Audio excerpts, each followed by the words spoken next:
Good morning, ladies and gentlemen. I am Preston Stegall, And I'm Evan King. and welcome to the deep dives and long passes NFL podcast, where we look into crime and NFL players and everything surrounding the league that could make for a very juicy story, indeed. We are happy that you joined us for another episode. And today we have a special guest, Mr. Jalen Hereford, who Thank you. obviously has lots of knowledge on the NFL.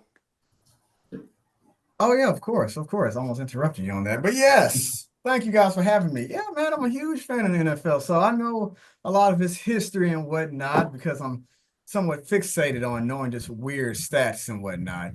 Especially like, did you know from 1984 to 1996, the NFC won the Super Bowl for 13 years? Crazy, but I yeah. did not know that. Oh yes. Mostly from the NFC East, but yeah. So that's just one of the weird NFC, stuff that I know. it's a great division that we've got. Yeah, it is. It is the only division that every team has won a Super Bowl. Only division. Mm-hmm. Yeah, 13 years. That is exceptional. Yeah, Very pretty much so. much. I Very mean, much just so. yeah, the NFC just had some tough teams in those days. So there was no answer until the Denver Broncos Mm-hmm. pretty much put an end to that. Believe that was John Elway's. That was John Elway's career when they won that. Did they? Was it back to back years? Maybe was it 97 and 98? They won back to back Oh yeah, years yep. in. So, gosh, that's going way back. I've not thought about John Elway in a long time. That's one that I've kind of forgotten about. He's a good one though. So, Oh yeah, and I don't want to keep waste time on this, but it was also, I mean, his last three because he's been in five, but he lost three to the mm-hmm, Redskins, the Giants, and the Niners. So mm-hmm. it was always how come he couldn't win it? Because I'm going against LT and and Joe Montana. Who Yeah. else is going to do that? Who else is Oh going to win yeah. against that? Oh yeah. Up until So Brady, Joe Montana was the cream of the crop, probably your best quarterback of all time. And I mean, it's hard to beat the GOAT. I mean, that's just pretty hard to much, do. So, man, and plus, that 49ers team was just stacked with all stars on that team. So, I mean, it wasn't like you're just playing against one player. I mean, you had to watch out for everybody on that team. Yeah, yeah, and plus Lawrence Taylor, he had the magical power of crack rock. pretty much with a hard coach within Bill Parcells. So yeah, Parcells was phenomenal. Mm-hmm. But today we have decided to fish up some of the truth surrounding Ray Carruth and his career and the crimes that he supposedly committed. I mean, he served 18 years for it, so it looks like the courts found him guilty. Oh yeah, I did a lot of research on this yesterday, and the story of him is not just a very big one because obviously once this happened and he got put in prison for 18 years, he obviously didn't have any kind of career after that, and I mean his NFL career itself was short lived. He was only in the league for 2 to 3 years, I believe. I believe it was 1997 to 1999. Um, but he was drafted to the Carolina Panthers and out of college he played for Colorado, but he had just a very short-lived career. I mean his stats were not, obviously NFL stats were not very good. He didn't have really many accolades to bring up, um, other than he had a pretty solid college career, being a first team All-American in '96, first team All Big 12 in '96, and a first team All Big 8 in '95, and he was the NFL's All Rookie team in '97. But other than that, he doesn't just have a ton of accomplishments that he was able to achieve in his career, probably because his career was such a short-lived career. yeah, Yeah, pretty much. it seems like by the time all of his controversy started surrounding him, the Panthers basically disowned him, and they were sort of embarrassed to have ever signed him in the first place. Mm-hmm. Yeah, and the Panthers Yeah. they have a long history of just a lot of controversy within the organization. But yeah, as Preston was saying, yeah, from 92 to 96, I mean he averaged about 2,500 yards, about 20 touchdowns within the 4 seasons. He tied a record for the Holiday Bowl in 1996 for 162 yards in receptions. And Mhm. for most receptions, he tied for seven. But I mean, that early Colorado's team from 92 to 96 with Cordell Stewart and whatnot, that team was 48, 9, and 2. I was So, about to say they were definitely a team that you needed to look out for going through. I don't remember a ton about Cordell Stewart, but I do remember his name being mentioned a lot. Dad was a big college football fan, and so he had mentioned Cordell Stewart a few times, talking about because the height of Dad's college football watching days was in the '90s. So he had talked to me about Cordell Stewart some, and yeah, I mean a pretty solid college career from Carruth. I mean, 2,500 yards is nothing to be sneezed at for a college receiver. That's easily a guy that can make a huge impact on a team, and obviously he did at Colorado. I mean, yeah, he ended up signing a $3.7 million contract. So, I mean, and unfortunately, it sort of seems like, once he started his NFL career, it seems like that's really all he wanted. It's like once he got that big check, it all seemed to go sort of downhill. Yeah, he didn't have very much time. He started the first 14 games in his rookie season, which was '97. And I'm trying to think that was when NFL was a 17 game season, correct? You have one bye week and played 16 regular season games. oh yeah, yeah, that's been the standard since about the late 70s, early 80s, possibly. But Hmm. yeah, I think around the late 70s, early 80s. Yeah. So 14 out of 16 games as a rookie is definitely not bad. They didn't seem to target him just a ton. I think 44 catches is not too bad at all, and 545 yards on the season. I think that's definitely when you're coming in as a rookie. I think that's definitely like a good starting point. I think I don't think they expect you to go out there and just get 2,000 yards in a season, but I think they expect you to go out and make an impact. And the 4 touchdown passes he caught was tied for first among rookie receivers. And so obviously, he's made a name around the league at that point for probably going to be in the coming years. They think he's fixing to be a pretty solid, receiver that could actually help the Panthers become a pretty good team. Yeah, and his rookie season has some potential. I mean, he gets injured for a majority of the season next year and whatnot. And then by 99, of course, that's his last season. But I mean, he's pretty much trying to still be that receiver on a newly developed team because the Panthers was formed in 1995. And for some odd reason, it was part of the NFC West. That was a mix of the 49ers, Falcons, Rams, and Saints, which is now split to NFC South and NFC West. But in a tight division like that, it's going to take a minute to pretty much make a name for that division more than on your team. Hmm. Oh yeah, there's not a lot of teams I know that once they become founded they have just instant success. I I can't even think of one off the top of my head because I remember um, a lot of just teams from other sports like NBA and stuff. It took them a good long while. The only team that was kind of, I guess you could fit that narrative, would have been the Tennessee Titans, but they were technically the Houston Oilers before, and they had been in foundation for a while. So most of their pieces that they had were already there. They just kind of rebranded their name and moved cities and whatnot. But that's a good point to make. That it's going to be very difficult for a team that early on that's that new. Is probably a lot of the guys they picked are probably young guys that they're looking to start a franchise with. It's probably going to be pretty tough to make a name for yourself around the league. Yeah, I mean, honestly, it seems like Ray Carruth didn't make a name for himself until, you know, he hired a hitman to shoot his pregnant baby mama. That was what sort of got him, like he was, of course, he was a professional football player, so his name was on televisions and people knew him. But I mean, once all of that happened, it was pretty widespread, the news of what was going on. Yeah, so since we're already in it, yeah, so he hires a hitman.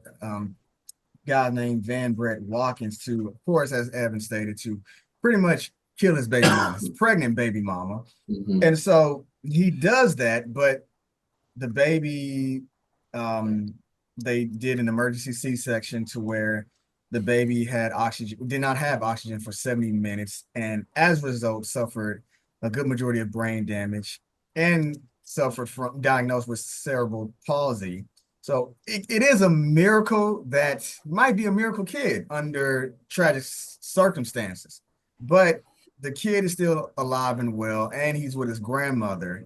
But just that whole scene, and as Evan stated, I mean, we can talk about Buffalo, I mean, the Colorado Buffaloes and the Panthers, but he's really not a guy that you would really think of because the crime definitely outweighs the career he had in football. Yeah, considering we've talked about, OJ and Lawrence Taylor, who have, pretty significant rap sheets, but they're, considered amazing football players, some of the biggest names in the history. But once you get to Ray Carruth, the first thing that normally pops up is this stuff right here. Yeah, and I'd actually not heard of him up until looking him up. And one thing that I tried to look for was I was trying to find a kind of a motive behind the whole situation. Like, because like with a lot of these crimes, you can look and you can like see them develop out from, something that happened, and you kind of slowly see like the snowball effect that leads to it. I had not really found, like um much of a you know, cause of why he would want to do this. And I am reading a little bit about you know, he had a little bit of a child support deal with Michelle Wright, which was his girlfriend at the time he was in Colorado. But obviously, different woman here, and I really couldn't find much behind it on why this all happened, whether there was like a certain cause for it. It just kind of did happen. He it's because he wanted to abort the baby. Obviously he was focused on like his career and trying to keep up with that. So when she was pregnant and wanted to have the baby, it was a whole spout because he just wanted her to abort it. He didn't want to have a baby with a different, woman. Like he didn't want that to tarnish his career. And so and I'm pretty sure what I read was the guy that he supposedly hired was just some nightclub manager who, had some connections, some crime connections, and yeah, he paid him to shoot his baby mama just because he didn't want to have a kid with her. Yeah, and the weird thing about it is Sharika, the deceased lady in the picture, she was a real estate agent, so she was doing good for herself. So, I mean, she could still say, well, he's a known football player. So, if he doesn't want to have this kid and whatnot, I can get him from child support like the other person got him for.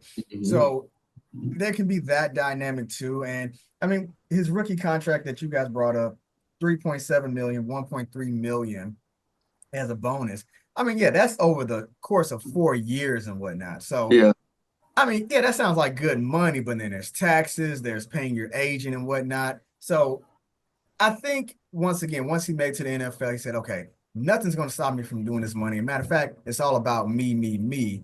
To which the hitman stated that's why he did it because Ray kept pursuing him to do this. He's like, listen, you need to do it now. You need to do it before this. And so that's when Watkins, the hitman, took care of it and whatnot. But it's just interesting just how it all developed, and especially the different sentences for the hitman and the person that hired said hitman. Okay, that makes sense. I had been reading about his kid, or Miss Adams' kid, and because I found an article from, I believe it was the Charlotte Observer, that really went into detail about like the life of the kid's name is Chancellor Lee, and it had really gone into the life of Chancellor. And, though he was without oxygen and had the brain damage and cerebral palsy, it was very good to see, he was able to complete a lot of tasks and like really like live like his life fully still. I noticed that he had graduated in high school. He graduated from high school in 2021, which is just amazing to see. And it seems like, this article had actually been published, I think it was earlier in the year. I think it was maybe about May that it was published. And it was good to see that his son was still doing good after, everything that he had been through. It seemed like he was still able to do a lot of things like, like any other kid should be able to.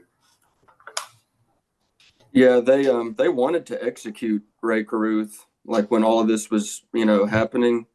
The courts wanted him executed, but just because of his lawyer and proof that it wasn't him that killed her, they gave him like 18 years, and or he served 18 years, and it goes to show you that when you even with something like this, when you have money and a good lawyer, there's always a loophole. Because I mean, if you ask me, it shouldn't be 18 years. He should just spend his life in prison. I mean, it's obvious that he's not really fit for a society if he's going to use his money to hire a hitman to shoot a pregnant woman.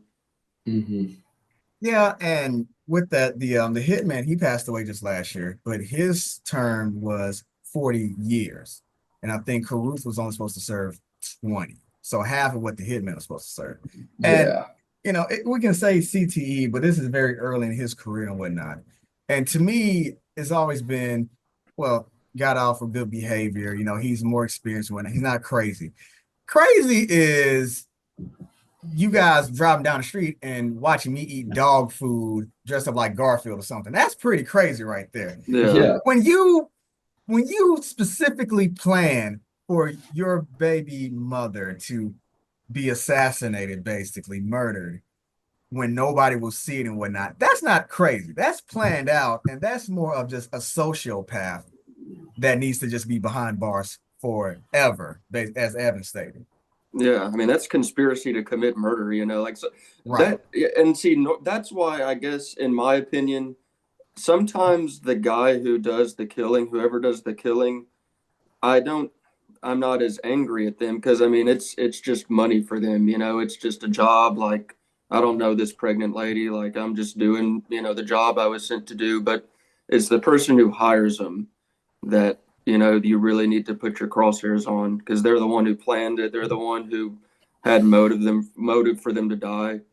Because I Hmm. mean, at the end of the day, it sounds sort of dark, but that's for the shooter. It was a job. I mean, that was just, oh, like this guy wants this person dead and he's going to pay me to do it. Like it's just a really messed up job. But for Carruth, it's like, no, he's like the Mojo Jojo behind it. He's like the evil mastermind.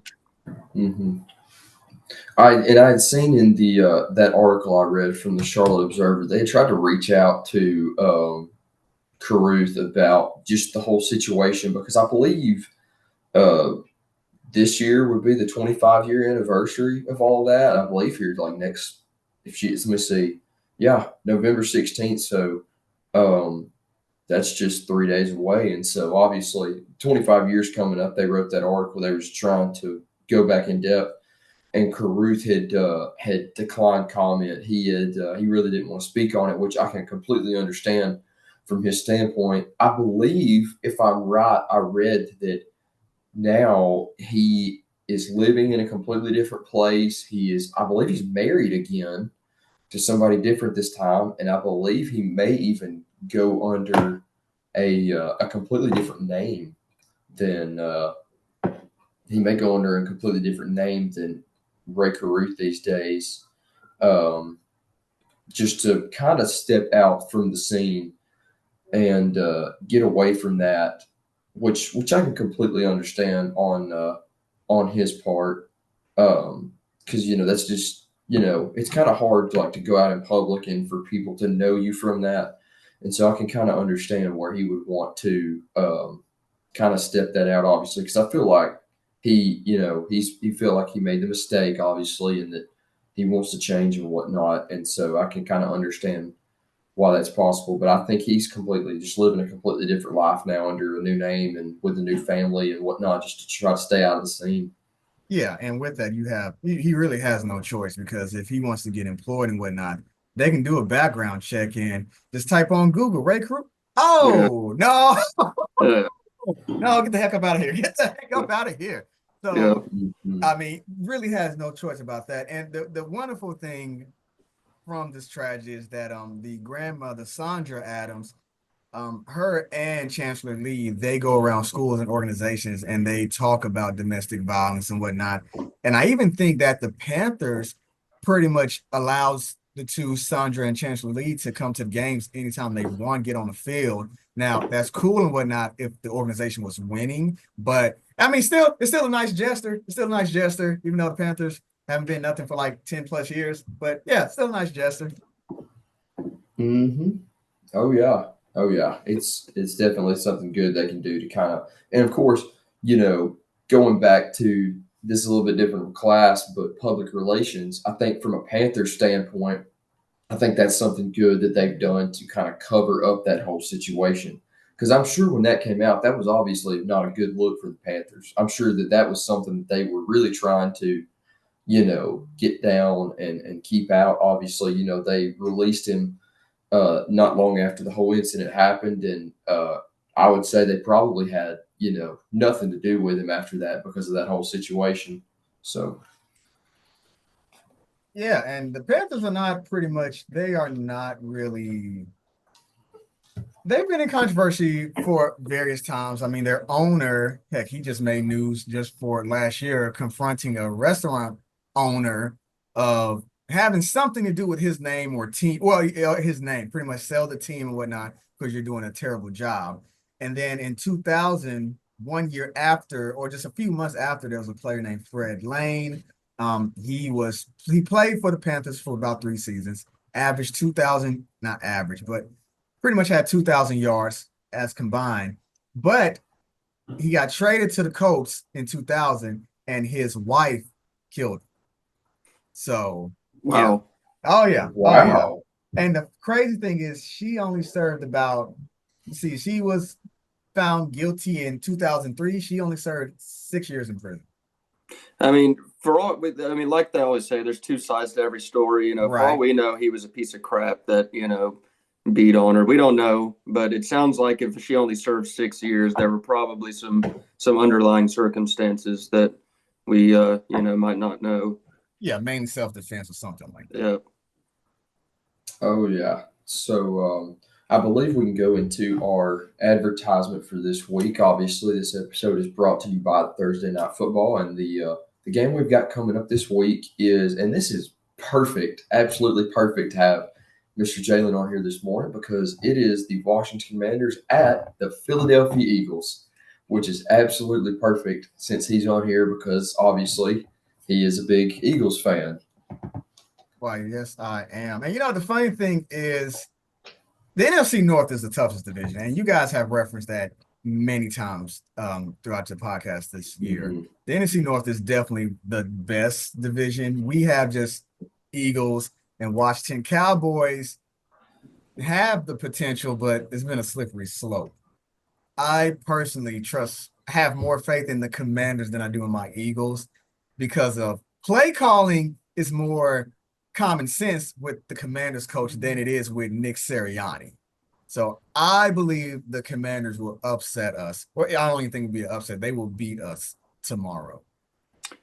I mean, yeah, you can say that, but the NFL has predicted the Eagles to win, so we'll see. I mean, because they're ranked right at about the same. I mean, Washington's 7-3, Philly's 7-2, so I guess. I mean, hopefully it'll just be a really good game. It'll actually be a game worth watching.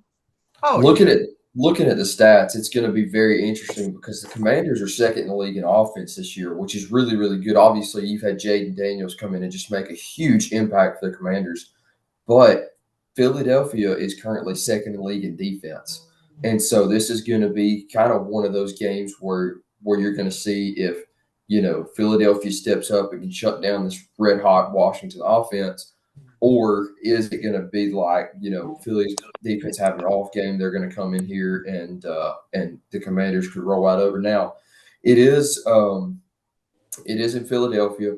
Obviously, some of these NFL atmospheres not are pretty good now. I don't think it's like college football at night type of deal, but some of these big Thursday night games like this right here, when a division is on the line, because I mean it's very easy to say at this point that Washington and Philadelphia are fighting for the number one seed in the NFC East right now, because obviously, like you said, Cowboys are really having a rough year. Dak's gone down injured, and New York, I don't know what's going on in New York. New York has been a really bad football team for a good long couple of years now, and it's just been tough to watch for them. But there's a division at stake here with this game.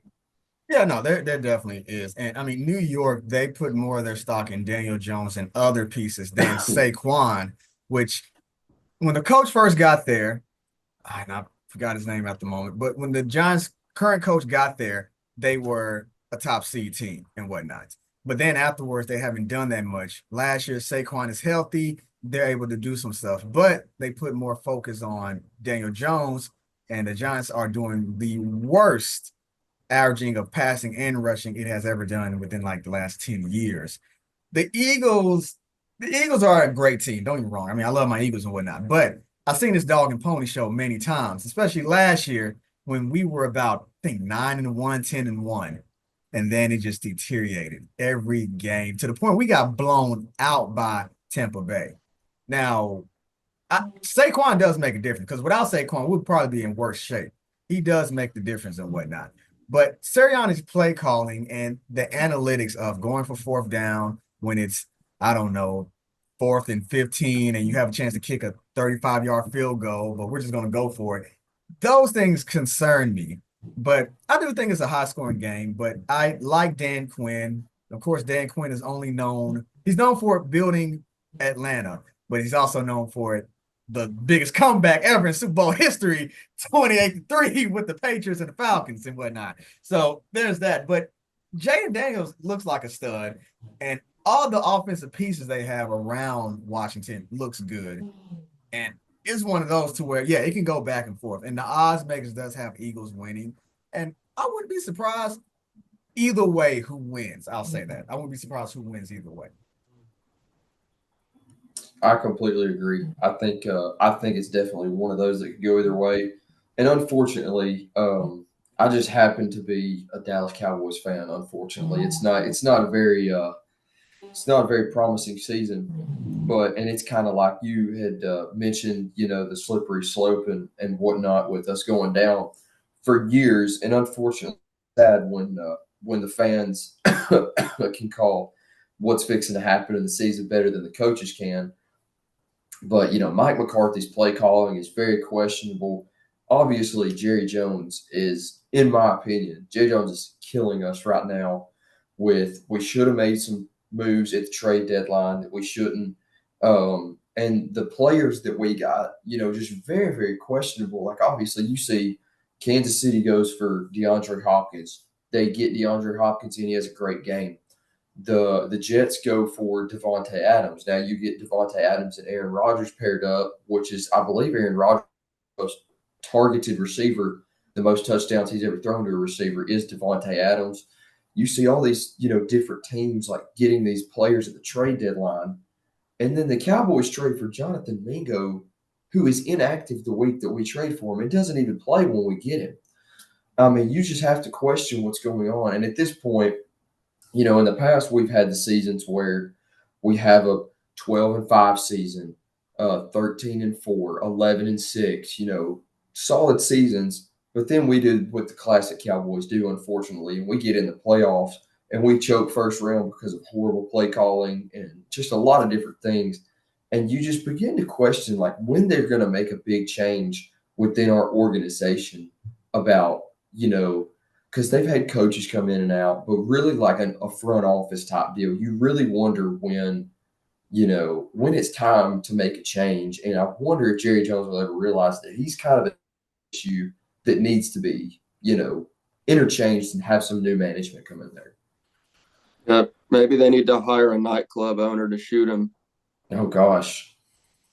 Probably. I mean, Jerry Jones is going to control that until he pretty much leaves this world and whatnot, just like Al Davis did with the Raiders.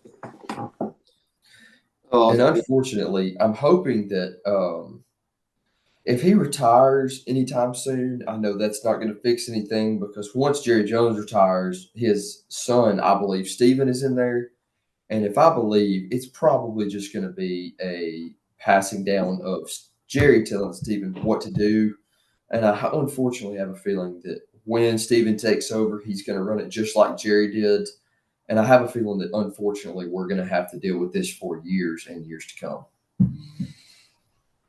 Yeah, and that pretty much goes in various other franchises clubs, such as the Lakers with the Bus family. I think the Yankees, the sons and daughter of Steinbrenner, they run that. I think And that's right. yeah, okay. And there's one more. But yeah, usually once the dad or mother, whoever, and it's left down to the kids, they sort of just ruin it completely. Oh yeah, but definitely going to be a very very interesting week surrounding the NFL with a great Thursday night game coming up. I see a lot of mediocre teams playing this week and whatnot. Don't seem to just have a ton of just good matchups. One more matchup that I do want to point out just right before we leave though, because I think we've hit our time limit and whatnot, is the 9-0 undefeated Chiefs going to Buffalo to play the 8-2 Buffalo Bills this week. That will probably be your prime time match of this week. I feel like that because you know the Chiefs come off last week, almost got upset by the Denver Broncos, and then they blocked Denver's field goal last second, and obviously that was something huge because everybody thought they were fixing to go down at that point. That was only like a 30 to 35 yard chip shot for Denver that they really thought they had, and obviously so now these games have been getting closer and closer, and a lot of people think that with the Chiefs kind of like looking like they're coming down, and Patrick Mahomes having a very underwhelming season for what we know him to play by. I think a lot of people expect the Bills to upset the Chiefs this week and end their undefeated record. Yeah, I would think if they go to overtime, because Josh Allen is like 0-6 or 7 in overtime and whatnot, it may hurt them. I will say this to keep it short. The Chiefs, no matter how poorly they're doing, they're still winning. And they just have black magic. They don't have good magic. They got black magic because that whole team is just weird, especially the family members and loved ones and whatnot. But yeah, they're interesting, but they just anytime they need a flag, they coincidentally get it. So it's interesting. You don't have to score, you don't have to pass 300. As long as you get that flag for an extra 15 yards, you're good. You're good. So just Exactly. yeah. Yeah, they seem to get penalties in certain places this year that are a little questionable. And at first, it was kind of on the down low, but I think there's so many people that expect it at this point. It's kind of become the talk around the league whether they're actually rigging these games for Kansas City or not. But who knows what's going on behind the scenes? I have no idea. I personally think that any team that's got Taylor Swift as a fan, there's a good chance they're probably going to rig it for them. But who yeah, knows? yeah. Like she's got 7 dwarves hiding behind the scenes, calling all the games, and that would not surprise me. Yeah, some type of just magic around. Not only is this game sponsored by Amazon Prime's Thursday Night Football, but also by DraftKings, where you can cash your bets in and make sure you get that parlay on money line. So And call a helpline if you have a gambling problem. Yeah, you have a gambling issue. exactly. We know you Yeah, can win this money, but we don't want you to feel like we're pressuring you with all these nonsensical ads and whatnot. exactly. We're always here to help if you need us. Yes, Exactly. if your money is supposed to go to child support, don't spend it on gambling. Yeah, exactly. Or maybe so. So that way you don't commit any other frivolous crimes and whatnot. They may tarnish your livelihood. Oh yes, indeed. So I believe we've hit our time limit for today. It's been a very good conversation that we've had. So to sign it off, I'm Preston Stegoff. I'm Evan King, and I'm we'd like to Jalen And thank Hereford. yeah, we'd like to thank Mr. yes, Hereford for joining us absolutely. today. No Very, problem. I very appreciate happy you to have guys him having me on. on here. It's all good. I appreciate it. Absolutely. So we hope to catch you next week for our final episode. Guess you could say that'll probably be another interesting one. So we hope you tune in, and we thank you for tuning into this episode.